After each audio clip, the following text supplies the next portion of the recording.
மிக சிறப்பாக எழுச்சியாக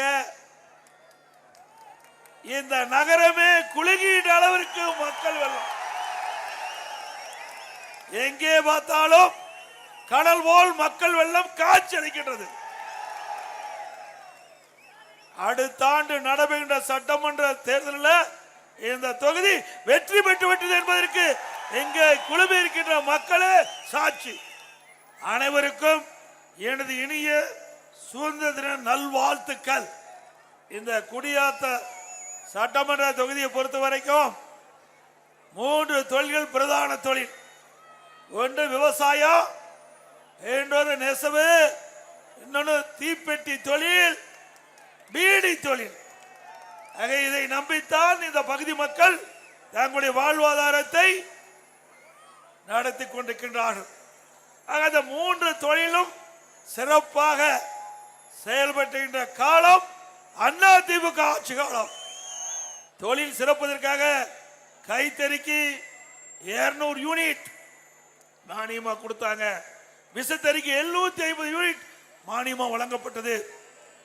நெசவாளருக்கு பசு வீடுகள் கட்டி கொடுக்கப்பட்டன. இப்படி ஒரு திட்டத்தையாவது திமுக ஆட்சியில் நிறைவேற்றிருக்காங்களா?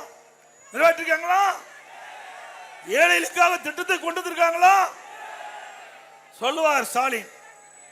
திராவிட முன்னேற்ற கழக தேர்தல் அறிக்கையிலே மாதந்தோறும் குடும்ப தலைக்கு 1000 ரூபாய் வழங்கப்படும் என்று அறிவித்தோம், அதை கொடுத்தோம் என்று சொல்கிறார். எங்க கொடுத்தாரு?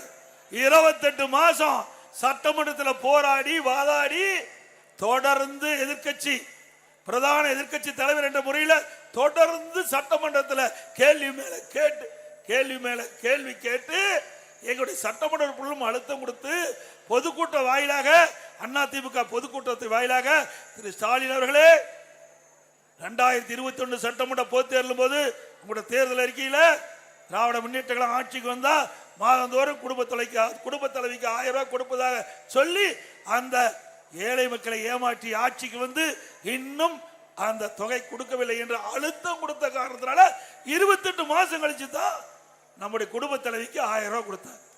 அந்த குடும்ப தலைவருடைய கஷ்டத்தை பார்த்து கொடுக்கல, அதிமுக கட்சியுடைய அழுத்தத்தை பார்த்து தான் கொடுத்தார்.